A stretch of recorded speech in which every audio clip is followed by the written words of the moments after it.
Alright, so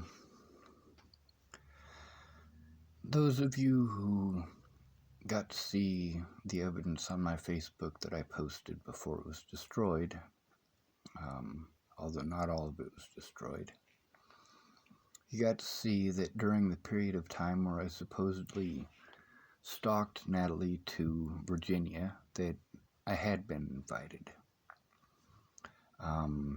Also, you got to see that she was well aware that I was coming, that we were friends the whole time. You got to see that during the period of time that I stayed behind Alicia's work, not Natalie's, that we were still friends. Let me pause this for a second. I gotta blow my beak.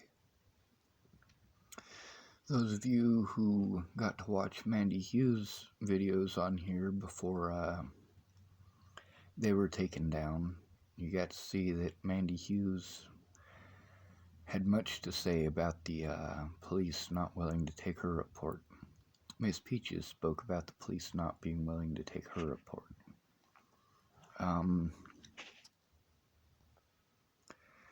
The me sleeping behind her job thing, many people have used that as their excuse to be dickheads. No, that was Alicia's idea.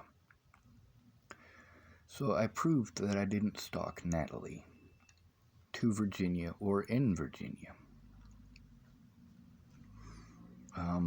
My hospital paperwork from Chesapeake, Virginia shows that I was dehydrated, like I said. Also, our messages between me and Natalie shows that I mentioned that I probably lost 10 pounds in sweat on my birthday. That was October 18th, 2016. Now, that word stalker, what I told y'all happened with the rumor spinning out of control, which had people assaulting me in real life. You get to see that again, that same sequence of events on Natalie's timeline when she posts up that post about me. And here's the important fact of that matter. You get to see that at no point in time did she call me a child molester or a rapist. But she kept on pushing the stalker thing. When I contacted our mutual friends, I was attempting to find a peaceful resolution to the violence against me.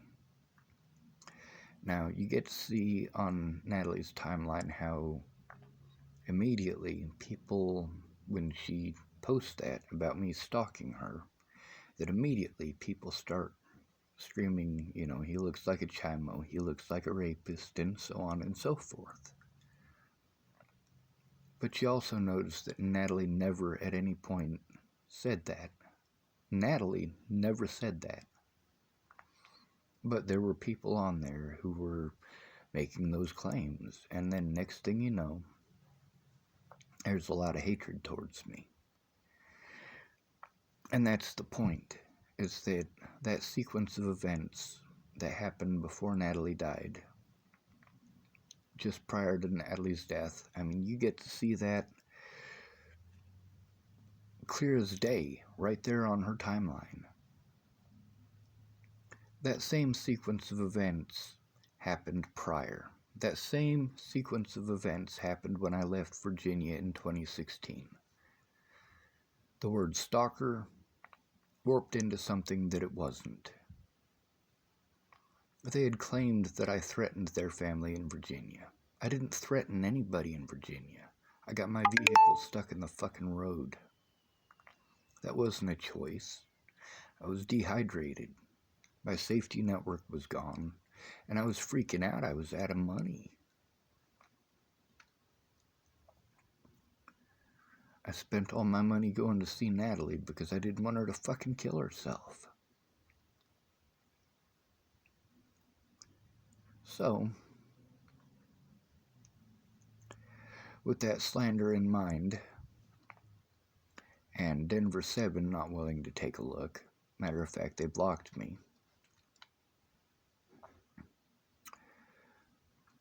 I was never allowed an honest court date. I was never allowed to show that evidence. I couldn't even take screenshots of that evidence. I'd spent an entire year trying to get people to help me. But the messages between me and Maddie Boa, me and Alicia Bollinger, and me and Natalie Bollinger show that I was letting them know that people were treating me like a fucking child molester and a rapist. Also, the messages between Tim Beeson and I show that he was calling me a child molester and a rapist. This guy was very threatening. See, that's the difference between these people and I, is that I wasn't threatening their lives, but people were threatening mine.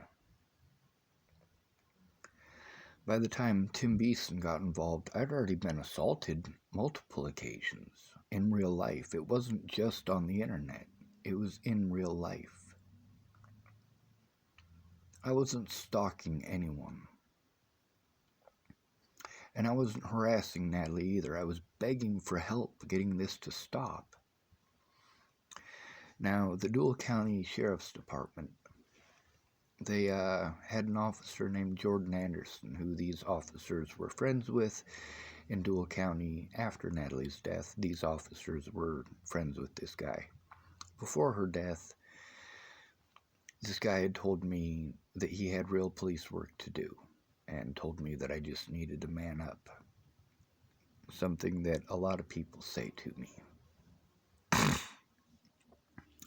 If you guys watch the video about Brett, you realize that yes, indeed, I was avoiding Virginia and not going to see him in North Carolina. Why? Because I didn't want to be that close to Natalie's family. I didn't want them to be afraid. But also during that period of time, I thought Natalie lived in Virginia. I didn't know that she was in fucking Colorado. Nobody told me she was in Colorado. I never asked where she was. I just assumed she was in Virginia. Now, something that's real important to note about stalkers is that stalkers want to know where you're at. They want to know who you're hanging out with. I didn't want to know that shit. I didn't even ask that. You know how I found out that she was hanging out with Tim Beeson, one of her very own predators? Because he got a hold of me to fucking threaten me. I was trying to get help getting these things to stop. In real life, not on the internet. Tim Beeson was the last of my fucking worries, but when he got a hold of me to threaten me, that's when I realized that he was back in Natalie's life. That's when I realized how much danger she was in, and it pissed me off that this guy's threatening me. I mean, here's one of her predators, and this guy's threatening me. Denver 7 and Mr. Kovaleski are, well, they're punks. I sent them a lot of evidence, but there's a lot more. I don't have the technical abilities to send it all. I would love to. I would love to have all of the evidence that's been absconded by police since Natalie's disappearance. See, police could have done their jobs.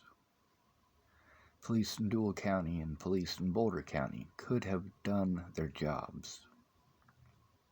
Also, if you go back in this very YouTube and type in the word Ramos, you'll get to hear the conversation between Abel Ramos and myself. Darren O'Connor, I'd like to get screenshots of our Facebook messages, and I believe I can still do that. Which is very important because it shows that prior to Natalie's death, I was trying to get help from him to go after the people who molested me as a child in Boulder County. It also shows that Darren O'Connor believed that the statute of limitations was up. It's not up. The statute of limitations for child molestation and rape, there isn't one in the state of Colorado. That means that I can still go after my sexual predators. The problem is it was a lot of years ago. As far as my words go, when I say that something didn't happen, when I'm speaking of a particular time period, it didn't happen in that time period. I have a very good memory, but it's not perfect. That's why I need the paperwork. That's why I need access to the evidence to type out my report and my story. It's because there is so much of it.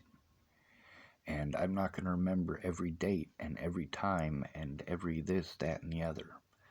That's why the Arapahoe County reports are so important. The kites that you write while you're in jail. Even though the officers themselves refuse to do any investigating whatsoever, there are enough inmate reports and enough inmates that I've been able to get a hold of to show a pattern of abuse by those guards.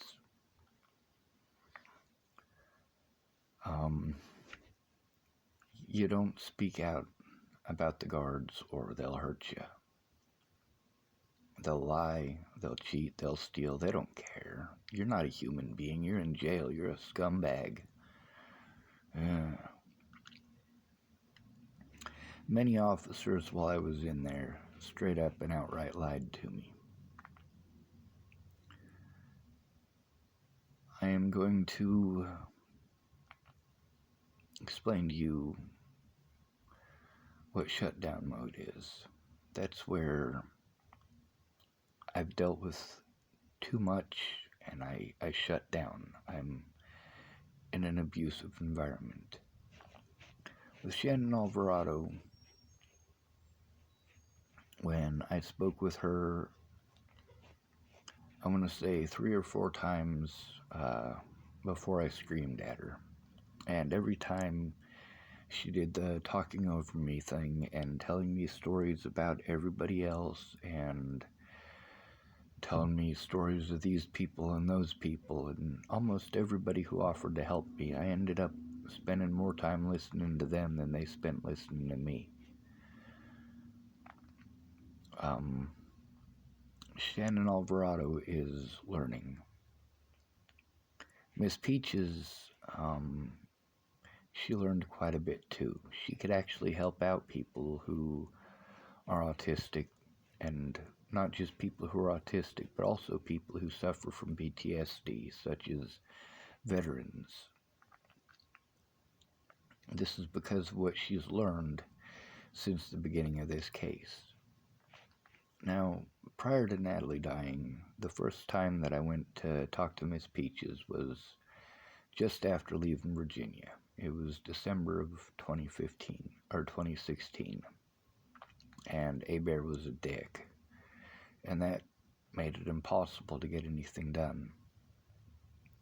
We were all playing Magic the Gathering at the time, and a woman named Polly Olson, who works at the courthouse in Dual County, Nebraska, saw me down there in Denver, and she gave me some donuts.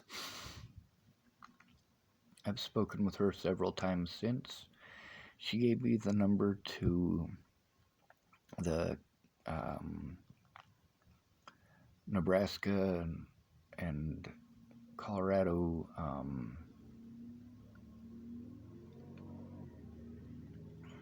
attorney generals, and their numbers sent me to the FBI,